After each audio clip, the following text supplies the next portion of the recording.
संघर्ष fast news सदैव आपल्या सेवेत. जगे यांचं स्मरण ठेवून आणि किनवली भागात त्यांनी पत्रकारितेसाठी मला खास योगदान दिलं ते स्वर्गीय दिलीपजी धनगे यांच्या चरणाशी वंदन करून आजच्या या कार्यक्रमाचं प्रास्ताविक करताना 6 जानेवारी पत्रकार दिन आणि या दिनानिमित्त आज शहापूरमध्ये भव्य दिव्य असा फक्त पत्रकारांचा कार्यक्रम होत आहे आणि या कार्यक्रमाला उपस्थित असणारे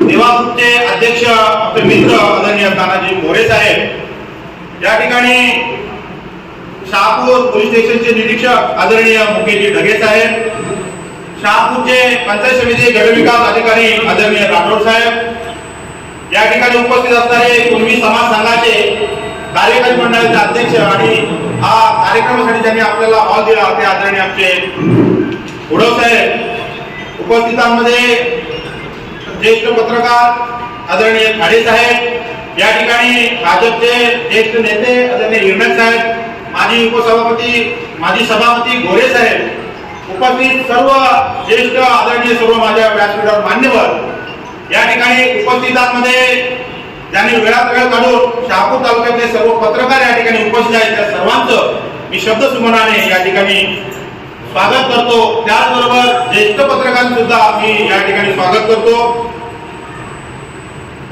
काही ज्येष्ठ पत्रकार आपले खाली आहेत, परंतु मान्यवर आम्ही एक विचारपूर्वक ठेवलेला कार्यक्रम आहे की मान्यवर फक्त ठेवायचे, म्हणून काही ज्येष्ठ पत्रकार आपण खाली ठेवलेला आहे. त्याबद्दल सुद्धा थोडंफार क्षमस्वी असावं. या ठिकाणी पत्रकार दिन, आज राज्यामध्ये पत्रकार दिन साजरा होतो. पत्रकार दिन साजरा करण्याचं कारण असं की 1832 मध्ये राज्य पत्रकार बाळशास्त्री जांभेकर यांनी दर्पण हे पहिलं मराठी साप्ताहिक काढलं आणि त्याचं एक स्मरण म्हणून 6 डिसेंबर हा पत्रकार दिन राज्यभरात साजरा केला जातो. आणि म्हणूनच शहापूरमध्ये गेली 4 वर्ष माझ्या माध्यमातून, संघर्षाच्या माध्यमातून, या ठिकाणी सर्व पत्रकारांच्या माध्यमातून पत्रकार दिन या ठिकाणी आपण साजरा करतो. आपण माझ्या डाव्या साईडला जर बघाल तर त्या ठिकाणी मी जे पूजन केलं त्यामध्ये आद्य पत्रकार बाळशास्त्री जांभेकर आहेत. शहापूर तालुक्यातील पत्रकारांसाठी त्यांची प्रेरणा मिळते आणि नेहमी त्यांची आठवण होते. स्वर्गीय बाळाकाका जगे असतील, दिलीपजी धनगे साहेब असतील, या सर्वांचं स्मरण ठेवण्यासाठी मी या ठिकाणी जाणीवपूर्वक त्या ठिकाणी ते प्रेम ठेवली. यांची आठवण, कारण या पत्रकार क्षेत्रात त्यांनी खूप मोठं योगदान राज्यात दिलेले आहे, तालुक्यात दिलेले आहे आणि भागात सुद्धा दिलेले आहे, म्हणूनच मी त्यांची प्रेम या ठिकाणी ठेवलेली आहे. सांगायचं झालं तर पत्रकार व्यतिरिक्त मी कोणालाही जास्त बोलू नये, फक्त विशिष्ट मान्यवर साहेब या ठिकाणी बोलवलेले आहेत. नाहीतर अनेक लोक या ठिकाणी आले, तुझा हॉल कमी पडला असता. पण हे फक्त उपस्थित जेवढे आहेत ते तालुक्यातले पत्रकारच आहेत आणि एक पत्रकार 100 लोकांचं प्रतिनिधित्व करत असतो. त्यामुळे या ठिकाणी हजाराची संख्या तुम्हाला या ठिकाणी दिसेल असं बोलायला हरकत नाही. कारण खुल्या मैदानात सुद्धा जर आम्हाला कार्यक्रम घ्यायचा ठरला तर मोठं, कारण एक पत्रकार 10-20 लोक आणू शकतो. त्याच्यामुळे जर त्यांनी 6 जानेवारीचा कार्यक्रम ठेवायला घेतला तर मोठ्या प्रमाणात विस्तृत असा कार्यक्रम होऊ शकतो. परंतु केवळ पत्रकारांनाच आपण या ठिकाणी सांगितलेलं आहे, कारण हा दिवस आमचा आहे. त्याच्यामुळे पत्रकार या ठिकाणी आहेत. उपस्थित सर्वांचं मी स्वागत करतो. त्याचबरोबर आज 6 जानेवारी हा जो कार्यक्रम होतोय तो मी खऱ्या अर्थाने सांगेल की बाळाकाका जगे ज्यांनी वसा चालवला, असं साहेब मगाशी म्हणाले, त्या वसा बाळाकाकांनी सुरू केला होता आणि तोच पुढे कंटिन्यू ठेवण्याचं काम मी करत आहे. आणि म्हणून त्यांची श्रद्धांजली मला या ठिकाणी सातत्याने आठवते. कारण सांगताना या व्यक्तीने नेहमी सांगितलंय की पत्रकार क्षेत्रात जर तुम्ही काम करत असाल तर असे कार्यक्रम घेतले पाहिजे, जेणेकरून आपला हा दिवस असतो साजरा झाला पाहिजे. आणि त्यांचा तो वसा मी या ठिकाणी चालवत आहे. आज या कार्यक्रमाचं प्रास्ताविक करताना कार्यक्रमाचं स्वरूप असं आहे की तालुक्यामध्ये ज्या जुन्या जाणत्या पत्रकारांनी, म्हणजे आता आपण भरभराटीच्या काळाची पत्रकार करतोय शहापूर तालुक्यात, आज आम्ही जी पत्रकारिता करतो ती भरभराटीची करतोय. फक्त दौरे काढतो काय ना, कार्यक्रम करतो काय, पण त्यावेळेस फॅक्सनी किंवा डोक्यावर जाऊन पत्रकारिता कशी चालवायची त्याचं काम त्यांनी केलं. त्यांचा सन्मान, या ज्येष्ठ पत्रकारांचा सन्मान मी करणार आहे. कारण उमर पिकळ्या आसवड येतात, पण उमर पिकण्यासाठी ज्यांनी मेहनत घेतली त्यांचं स्मरण केलं पाहिजे. आणि म्हणूनच त्यांचं या ठिकाणी आम्ही त्यांना सन्मानित करणार आहोत, ज्येष्ठ पत्रकारांना सन्मानित करणार आहोत. कारण त्यांची प्रेरणा घेऊनच पुढे भविष्यात आपण पत्रकारिता केली पाहिजे आणि टिकवली पाहिजे. त्याचबरोबर या ठिकाणी दरवर्षी आपण पत्रकार दिनानिमित्त शहापूर तालुक्यातील 2 पत्रकार उत्कृष्ट पत्रकार म्हणून निवडले जातो. त्याच्यामध्ये प्रिंटचा असतो आणि इलेक्ट्रॉनिक मीडियाचा असतो. त्यांना सुद्धा या ठिकाणी पुरस्कारित आपण करणार आहोत. त्याचं नाव सुद्धा मी स्वर्गीय बाळाकाका जगे उत्कृष्ट 2025 शहापूर तालुका पुरस्कार हे नाव दिलेलं आहे. त्यांना आपण सन्मानित करणार आहोत आणि त्या सन्मानित चित्राबरोबर ट्रॉफी आणि 5,000चा धनादेश या ठिकाणी आमच्यातर्फे देण्यात येईल. त्यांची नावं तुम्हाला लवकरच समजतील. त्याचबरोबर या ठिकाणी शहापूर तालुक्यात जे पत्रकार आहेत पण त्यांनी चांगल्या पद्धतीने काम केलेलं आहे. त्यामुळे आमची अपुताई स्वतः पत्रकार आहे आणि तिने आज आपण शहापूर ते सावगाव रस्ता बघितला तर तिने तर मेहनत घेतली म्हणूनच झाला असं मला सांगायला हरकत नाही. त्यामुळे तिचा सत्कार आपण या ठिकाणी करणार आहोत. त्याचबरोबर महाराष्ट्रामध्ये पहिली अशी छत्रपती शिवाजी महाराजांची दिंडी त्यांनी काढली ते फरडे दाम्पत्य आहे आणि त्या फरडे दाम्पत्याची एक महिला जी आहे त्यांची मिसेस ती सुद्धा पत्रकार आहे. एक विचारवाद हे त्यांचं एक व्यासपीठ आहे. ते पत्रकार म्हणून आपण त्यांचा सन्मान आपण करणार आहोत.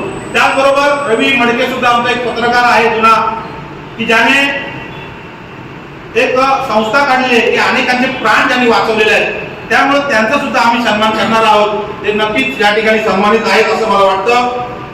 या ठिकाणी मित्रांनो दरवर्षी आपल्याला पत्रकारांना कोण ना कोण देत असतं, साहित्य देत असतं, पत्रकारांना मोठी देत असतं.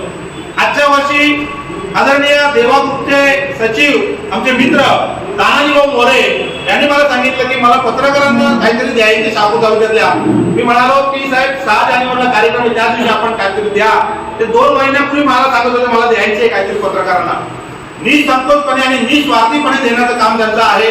अनेक त्यांनी कार्यक्रम केले. तेच बोलले पत्रकारांना मला काहीतरी देणं आहे. मी त्यांना म्हटलं की या ठिकाणी कार्यक्रम आमचा होणार आहे त्या दिवशी तुम्हाला जे काही द्यायचे त्या दिवशी वाटप करा आणि ते या ठिकाणी वाटप करणारे पत्रकारांसाठी तोही कार्यक्रम या ठिकाणी होणार आहे. त्याचबरोबर पत्रकार मित्रांनो या ठिकाणी मी सांगू इच्छितो की आज फक्त पत्रकार दिन फक्त पुरुष पत्रकारांना बोलवलं आहे. पुढच्या वेळेस 31 जानेवारीला आपण पत्रकारांच्या सर्व कुटुंबाचं एक स्नेह संमेलन ठेवणार आहे. जो आपली स्वतःची बायको घेऊन येईल, मुलं घेऊन येईल त्यालाच फक्त या ठिकाणी एंट्री असेल. भव्य दिव्य कार्यक्रम आपण या ठिकाणी करणार आहोत. जेणेकरून पत्रकारिता करताना कुटुंबाला सुद्धा माहित पाहिजे की आपण आपले परिवार काय करतो. त्यामुळे भव्य दिव्य कार्यक्रम आपण पत्रकारांच्या कौटुंबाचा कार्यक्रम आपण ठेवणार आहोत. त्याचबरोबर लवकरच वेळोवेळी येते मला एक भव्य दिव्य पत्रकार भवन तयार करायचं आहे. त्याची सुद्धा संकल्पना आहे. आपल्या सर्वांची योगदान आपल्याला या ठिकाणी लागेलच, मदत लागेल, सहकार्य लागेल. कारण जेणेकरून जसं छत्रपती शिवाजी महाराजांचं मंदिर भिवंडीमध्ये झालं आज ते राज्यभर गाजतंय तसंच मलाही शहापूरमध्ये काहीतरी करायचं आहे. कारण ज्या क्षेत्रात आपण काम करतो त्या क्षेत्रात काहीतरी केलं पाहिजे आणि म्हणूनच आपण या ठिकाणी वाहून घेतल्यासारखं काम करत आहोत. त्याचबरोबर माझ्याकडे आजच्या या कार्यक्रमाचा प्रास्ताविक छोटा असावा परंतु बोलण्यासारखं खूप आहे. पण प्रास्ताविक छोटा असावा म्हणून मी जाता जाता एवढंच सांगेन कि अगर मरने के बाद भी अगर कुछ करना चाहते हो तो एक बात जरूर कर जाना.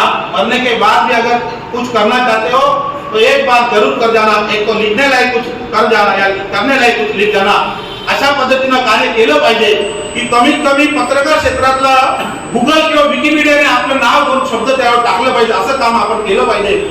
जेणेकरून या क्षेत्राला न्याय देण्याचं काम केलं पाहिजे. आपण करत आहोत. शक्य तेवढं करायचं आणि केल्यानंतर जर का आपली दखल घेतली तर कोणतरी दखल घेईल. त्याचबरोबर या ठिकाणी मी सांगू इच्छितो की आजचा कार्यक्रम करणं सोपं नसतं. या कार्यक्रमाला ज्यांनी मला सहकार्य केलं त्यांचा आभार तर व्यक्त केलंच पाहिजे. भजन किंवा गायनवाले असतील, त्यानंतर समाजावर देणारे आमचे खुडो साहेब असतील, त्यानंतर मदतीला आलेले सर्व पत्रकार, याचबरोबर हा जो कार्यक्रम घेण्यासाठी ज्यांचं सर्वात जास्त योगदान आहे तर संजय परडे असतील, संघर्षाची पूर्ण टीम असेल यांचं सुद्धा मी या कार्यक्रमाचा आभार व्यक्त करेल. त्याचबरोबर त्या ठिकाणी खास करून मोरे साहेबांचे सुद्धा आभार व्यक्त करेल की त्यांनी साहित्य आणि नाश्त्याची सोय आम्हाला या ठिकाणी केलेली आहे. त्याचबरोबर सूत्रसंचालन करणारे आमचे सातपुते साहेब त्या सातत्याने पत्रकारांच्या कार्यक्रमाला ते आवर्जून येत असतात. त्यांचं सुद्धा मी या कार्यक्रमात वास्तविक रूपाने आभार व्यक्त करतो. आणि साहेब आपल्याला पुढच्या वेळेस जेवणाची हॉलसाठी सुद्धा चांगला करावं लागेल. कारण आज सगळ्यांना जेवणाचे देण्याचे आमचे उपक्रम होता परंतु उपस्थितांना वर हॉल नसल्यामुळं त्याच्यामुळे आम्हाला देता आलं नाही. नाश्त्यावर पुढची त्याच्यामुळे क्षमस्व असावा. पुन्हा एकदा माझं 2 शब्दाचं प्रास्ताविक संपवतो. जय हिंद जय महाराष्ट्र.